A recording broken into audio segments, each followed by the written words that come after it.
একটি হরিণ যখন বাচ্চা জন্মের নিকটবর্তী সময়ে উপনীত হল, তখন সে জঙ্গলের এক প্রান্তে অবস্থান নিল। হঠাৎ যখন সে বাচ্চা জন্ম দিচ্ছিল, আকাশ বজ্রপাত ও ঝলকানি শুরু করল। বনে আগুন লাগলো। হরিণটি উত্তর দিকে তাকিয়ে দেখে শিকারী তীর নিয়ে তার দিকে তাকিয়ে আছে। সে ডান দিকে তাকিয়ে দেখল একটি ক্ষুধার্ত সিংহ তার দিকে এগিয়ে আসছে। হরিণটি বিভ্রান্ত। একদিকে সিংহ, অপরদিকে শিকারী, আর একদিকে আগুনের লেলিহান শিখা। বাকি যে দিকটা ছিল সেখান দিয়ে বয়ে গেছে উত্তাল নদী। ঝুঁকিগুলো সব দিকেই রয়েছে এবং তার কোনো উদ্ধারকারীও নেই। এমতো অবস্থায় হরিণটি কোনো উপায় না দেখে সে তার সন্তান ভূমিষ্ঠ হওয়ার দিকেই নজর দিল। এরপরই বজ্রপাত শিকারীকে অন্ধ করে দিল।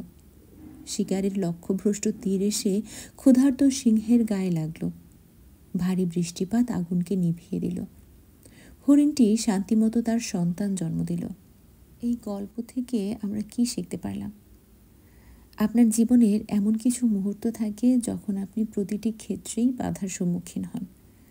তখন আপনি নিজে থেকে যা করতে পারেন তার প্রতি মনোনিবেশ করুন এবং বাকি একজনকে ছেড়ে দিন, যিনি সমস্ত মানুষের জীবনকে সুন্দরভাবে সাজিয়ে তোলেন। তিনিই আমাদের মহান সৃষ্টিকর্তা আল্লাহ সুবহানাহু তাআলা।